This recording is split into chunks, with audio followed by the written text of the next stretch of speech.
Dear students, आज हम voice का थर्ड पार्ट करेंगे जिसमें हम कुछ इंटेरोगेटिव सेंटेंसेज हैं उनको डील करेंगे।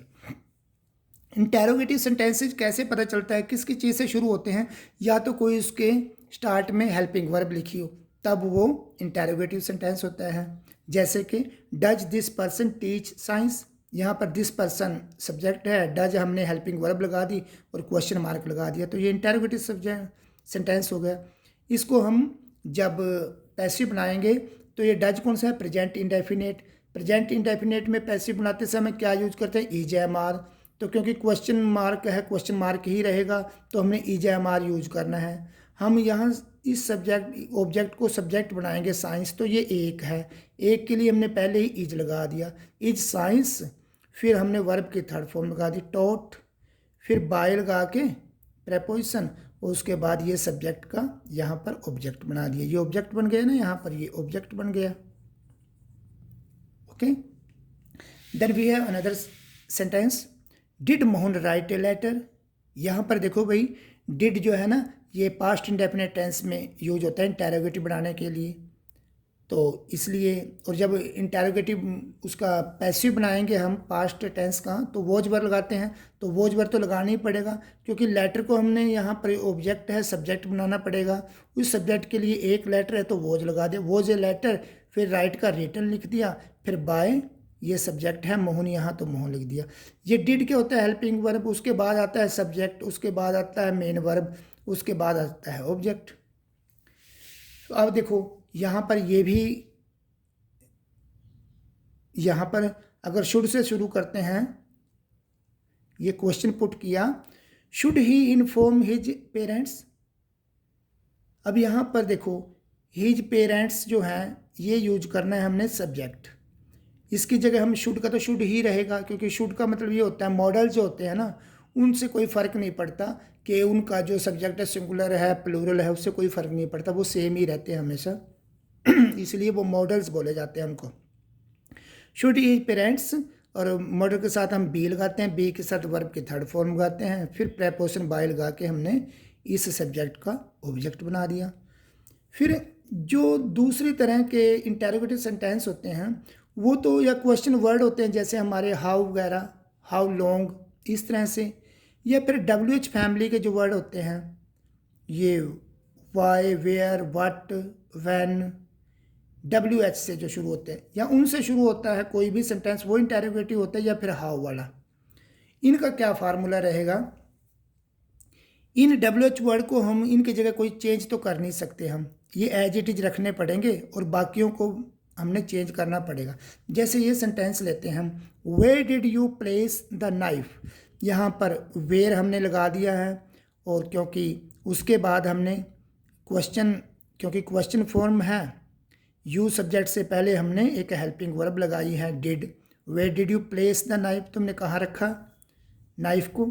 अब देखो यहाँ वेयर का तो वेयर लगा देंगे हम, वेयर तो लग ही गया। अब उसके बाद ये देखो आप, ये सेंटेंस क्या है? टेंस क्या है इसमें? टेंस में इसमें पास्ट इंडेफिनेट है। पास्ट इंडेफिनेट को कन्वर्ट करते समय हम पैसिव में क्या लगाते हैं? Was verb. तो वॉज वर्ब हमने लगाना है। यहाँ पर ये नाइफ ऑब्जेक्ट है, ऑब्जेक्ट का हमने सब्जेक्ट बनाना है द नाइफ, तो यहाँ पर ये सब्जेक्ट बन गया। तो उससे पहले हमने यहाँ पर इज एम आर वो लगाना है पैसिव में, तो नाइफ एक है तो वॉज लगेगा, वॉज द नाइफ, उसके बाद वर्ब की थर्ड फॉर्म प्लेस्ड, फिर बाय, और ये सब्जेक्ट जो है ये ऑब्जेक्ट बन जाएगा यहाँ पर। Where was the knife placed by you. Okay, अब देखो ये भाई ये कुछ जो वर्ड हैं, why, where, how, when, how को छोड़ करके थोड़ा हाउ डिफरेंट वर्ड है, वाई, वेयर, व्हेन, ये सब क्या है? एडवर्ब हैं। और आपको पता है एडवर्ब कभी भी सेंटेंस का सब्जेक्ट या ऑब्जेक्ट नहीं बनती। लेकिन कुछ एक ये प्रनाउन है WHO और whom, इनसे भी तो क्वेश्चन इंटेरोगेटिव सेंटेंस बनते हैं। ये प्रनाउन ऐसे होते हैं WH और whom, ये सब्जेक्ट भी होते हैं और ऑब्जेक्ट भी होते हैं। तो ये सब्जेक्ट ऑब्जेक्ट के आधार पर ही इनको चेंज करना पड़ता है हमें। हु अगर सब्जेक्ट की जगह यूज होता है हमेशा, तो पैसिव में कन्वर्ट करते समय इसका बाय होम बन जाता है। whom हमेशा ऑब्जेक्ट की जगह यूज होता है और जब पैसिव में जाएगा तो ये who बन जाएगा। जैसे आप एक सेंटेंस देखो, who broke the window, who broke the window. इसमें देखो भाई, मैंने अभी बताया ना आपको WHO, हु सब्जेक्ट की जगह यूज होता है, तो यहाँ हु सब्जेक्ट है, सब्जेक्ट है और सब्जेक्ट के बाद आती है हमेशा वर्ब, वर्ब के बाद आता है ऑब्जेक्ट। तो हु का हमने क्या बना दिया पैसिव में कन्वर्ट करते समय, बाय हुम, बाय हुम बना दिया। उसके बाद फिर ये टेंस देखो कौन सा है, टेंस है ये पास्ट इंडेफिनेट, तो उसमें वॉज वर्ब लगाएंगे हम, वॉज वर्ब लगा दिया हमने क्योंकि ये ऑब्जेक्ट है, इसको हमने यहाँ लेके आना है सब्जेक्ट की जगह।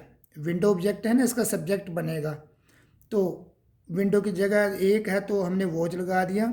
By whom was the window, और ये इसके बाद हमने वर्ब की थर्ड फॉर्म लगानी है, वॉज प्लस वर्ब की थर्ड फॉर्म, वॉज ब्रोकन, तो बीच में सब्जेक्ट हो गया। देखो यहाँ पर अब द विंडो सब्जेक्ट है। क्यों सब्जेक्ट है? सब्जेक्ट हमेशा मेन वर्ब से पहले आता है, तो मेन वर्ब से ये पहले आ गया, तो इसलिए बाय होम क्या यहाँ पर ऑब्जेक्ट का काम करेगा। ये आइडेंटिफाई आपने खुद करना है कि हु और होम ये यहाँ पर सब्जेक्ट है या ऑब्जेक्ट है। हु कभी कभी ऑब्जेक्ट भी होता है, कभी कभी सब्जेक्ट भी होता है। होम कभी कभी सब्जेक्ट की जगह यूज होता है, कभी कभी ऑब्जेक्ट की जगह।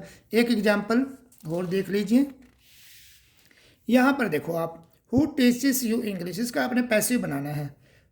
कैसे पता चलेगा ये क्या ऑब्जेक्ट है क्या सब्जेक्ट? अब देखो इसमें भाई, ये है वर्ब, इस वर्ब के बाद एक ये यू है। अगर मेन वर्ब पहले आ जाए और उसके बाद जो वर्ड आएगा तो वो ऑब्जेक्ट होगा, सब्जेक्ट तो नहीं होगा, इसलिए यू क्या है यहाँ पर ऑब्जेक्ट हो गया। यू ऑब्जेक्ट हो गया तो ये हु फिर सब्जेक्ट है, तो यहाँ हु सब्जेक्ट हो गया, ये वर्ब हो गई, यू यहाँ ऑब्जेक्ट हो गया। इंग्लिश ऑब्जेक्ट कॉम्प्लीमेंट, उसको कंप्लीट करने के लिए दूसरा ऑब्जेक्ट कह लीजिए, हो गया। अब देखो इसको हमने कैसे कन्वर्ट करना है। हु सब्जेक्ट है तो ये पैसिव में कन्वर्ट करते समय क्या हो जाएगा, बाय होम, बाय होम हो गया। ओके, उसके बाद देखो यहाँ पर जो ये प्रेजेंट इंडेफिनेट टेंस है, इसके लिए हम इजम आर लगाएंगे। तो इजम आर किसको देख के लगाएंगे, ये जो ऑब्जेक्ट है इसको हमने सब्जेक्ट बनाना है, तो यू के साथ आर लगेगा। बाय हुम आर यू, उसके बाद सब्जेक्ट, फिर वर्ब की थर्ड फॉर्म टॉट, फिर इंग्लिश साइन ऑफ इंटेरोगेशन। इसकी जगह ये ऐसे भी बन सकता है, बाय हुम। देखो इस बार तो हमने इस ऑब्जेक्ट को हम यहाँ सब्जेक्ट बनाया, अभी इस ऑब्जेक्ट को हम सब्जेक्ट बनाए तो कैसे बनेगा फिर, बाय हुम, तो इंग्लिश लेके आना यहाँ पर, बाय हुम यहाँ इंग्लिश सब्जेक्ट बन जाएगा, तो सब्जेक्ट ये बनेगा। सो उसके बाद देखो यहाँ पर इज एम आर लगाना है हमने, इंग्लिश के साथ इज लगेगा, फिर इंग्लिश सब्जेक्ट बना दिया, इसके बाद वर्ब की थर्ड फॉर्म टॉट बना दिया, फिर इसके साथ एक प्रेपोजिशन टू लगानी पड़ेगी। इसका ध्यान रखना है, अगर आपने यहाँ पर ये सेकंड वाला यूज़ किया, मतलब ये कहने की बात ये है कि आप डायरेक्ट ऑब्जेक्ट को यूज़ करते हो या फिर इनडायरेक्ट ऑब्जेक्ट को यूज करते हो, उससे आपको इस प्रेपोजिशन का भी ध्यान रखना पड़ेगा।